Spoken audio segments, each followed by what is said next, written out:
Welcome to TechZine TV.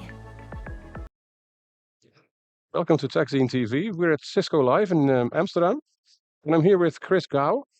I pronounced your name again very well, I think. Perfectly. And you're the Senior Director EU Public Policy. That's right. So you're in Brussels all day long trying to convince them to actually help you and do stuff, or help Well, Cisco do by stuff? Cisco. Not by Cisco, Oh, right? That's not really what you do when you're Oh, doing public policy. So okay. really, the heart of what we're doing is we're working back towards the governments, trying to say, hey, this is Cisco's perspective. This is what we think would be good for the sector, for Cisco as a company. This is how you should shape your laws. This is how we think. And then we act as a voice back into the company to say, hey, this is what the government thinks. So you Mhm. better get ready. You better anticipate what's going to happen.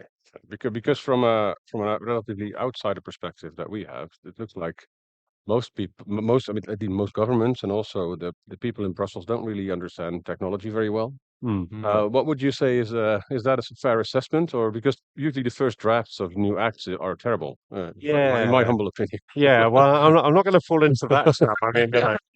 I mean, these people are my version of customers, right? Yeah. But no, in all seriousness, yeah, I mean, to a certain extent, you also got to understand it's mainly lawyers who do the first drafts of laws, and and to be fair to them, they have to write them in a way which is going to be tech neutral and which lasts for multiple years.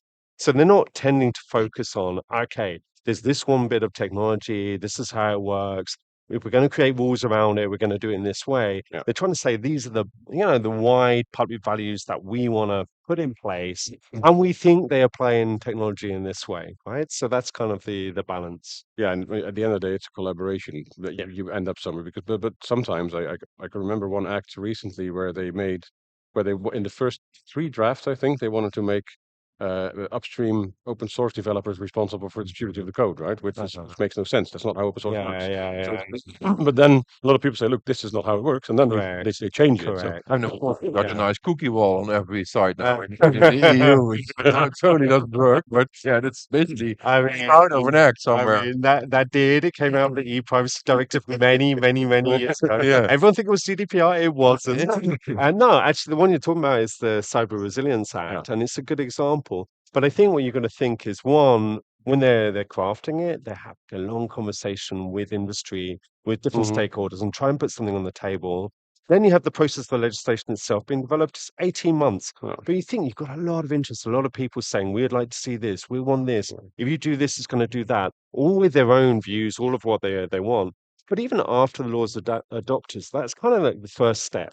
So after that, you have all the secondary laws, Yeah. and then you have standards, different bodies get involved, like, your Etsy's, your 778X, and they have to put this into something which is a little bit more workable, and that maybe your program manager and your product engineer can actually understand and analyze. So just to be clear, how soon in the process are you involved in this?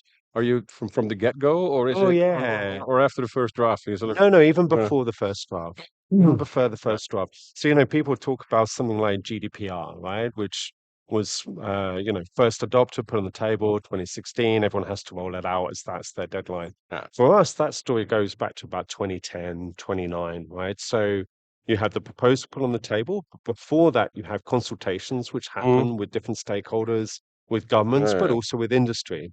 So that's it's a And long period. is it you talking to the EU people, or is it you and many other vendors out there in group conversation talking to? A little bit of both. Is there Okay. collaboration between competitors on Absolutely. that front? Absolutely. Your competitor is your closest peer when it comes to government affairs, because lots of the time you have the same interests as one another. Mhm. You see the world in the same way. The things that you want the government to focus on are often the same space. So we work together. There's no competition issues here, No. Okay. but we work together in things called trade bodies or trade Yeah. associations, which we do in many different kind of constellations. So I have ones which will be the whole of European industry, for example, or all of the software industry, or ones which are much more specific. We care about privacy in this space, in the tech area, so we work in that. So there's lots of different constellations. And just also does especially if you have to translate into local law, something like a NIS2 or whatever, Mhm. does the ability, so does the, how shall I put this, how fast you can do that Does that also play a role in how you advise? How fast you do that as the Because government, or you mean as I'm the asking company? because in the Netherlands we're 2 years behind, Right, and right, right, with our right, local right. NIS2 implementation, Yeah, yeah, and yeah, that yeah. has all sorts of reasons probably. Uh-huh. Is that something that you take into consideration as well when you try to advise them? Look, you can do this, but that will probably mean that there's going to be lots of delays in actually having to Yeah, look, adopt it. I mean, some of that you can predict up front, right? Things that are going to cause delays is if they need certain type of resources for at the government level that they don't have in place, they have to do this. Some of those delays are frankly political, Yeah, and some of them are constructed the way the law is created. yeah, So in the EU, you have something called a regulation, which is directly applicable in law, and you have something called a directive, which is where you still have to transpose it or essentially translate it at the national level. yeah. And this too is a directive, Yeah, right? whereas DORA is a legislation, right? Correct, a That's the regulation. Yeah, regulation. yeah, Sorry, yeah. yeah. How do So you look at the whole sovereignty discussion that's going on? Because you work for a US company, and Yeah, in the EU, there's now like trying to get a more buy EU tax yeah. going on.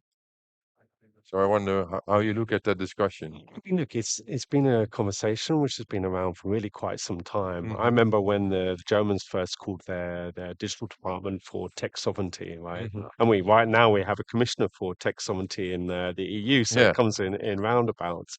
But really, I think what we saw on the market a few years ago is all the conversation was around data.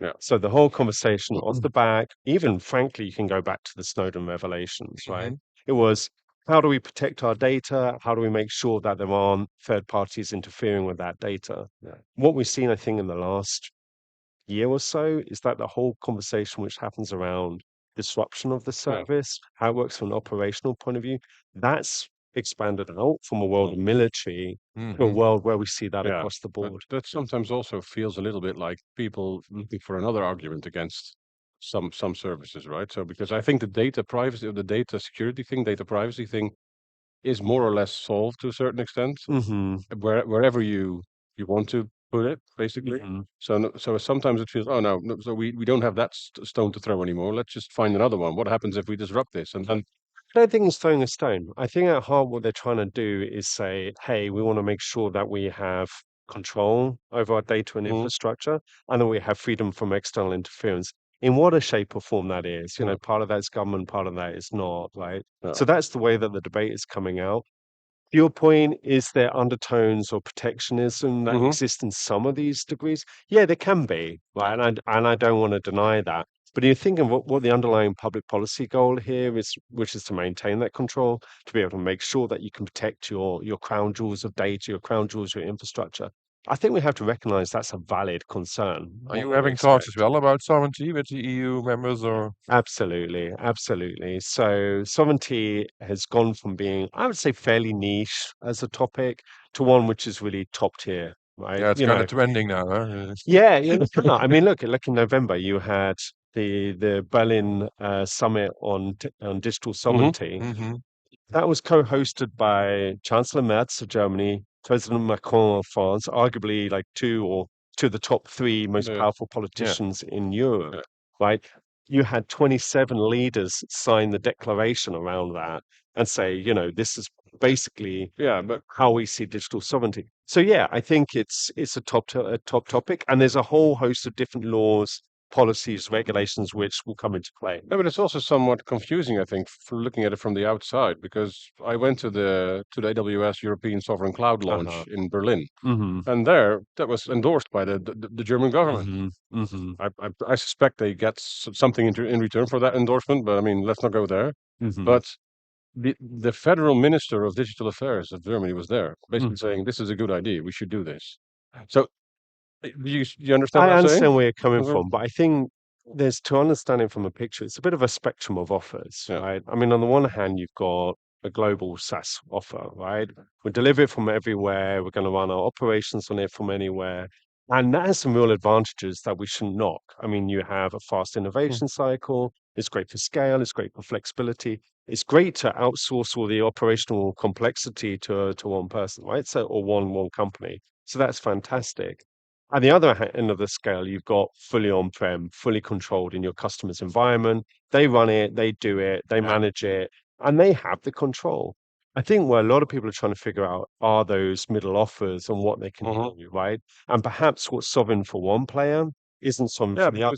because that's the point, right? I mean, it's always a balancing act and a risk Mhm. analysis of how much Correct. risk do I want to run in return for more features or more services or whatever, right? Yeah, exactly. And that's also something that governments need to think about as well. And I do see in the Netherlands, for example, there's an undercurrent of real, I don't know, hatred is a bit a strong word, but I Mm. mean, they really don't like, they're saying, look, we need to get off of certain technology tomorrow Mhm. without actually understanding what that means. Yeah, yeah, I yeah. think Yeah. that can be an issue, But right? you know, even to give you an example you gave there of Germany, you have different voices within that government and within that public administration.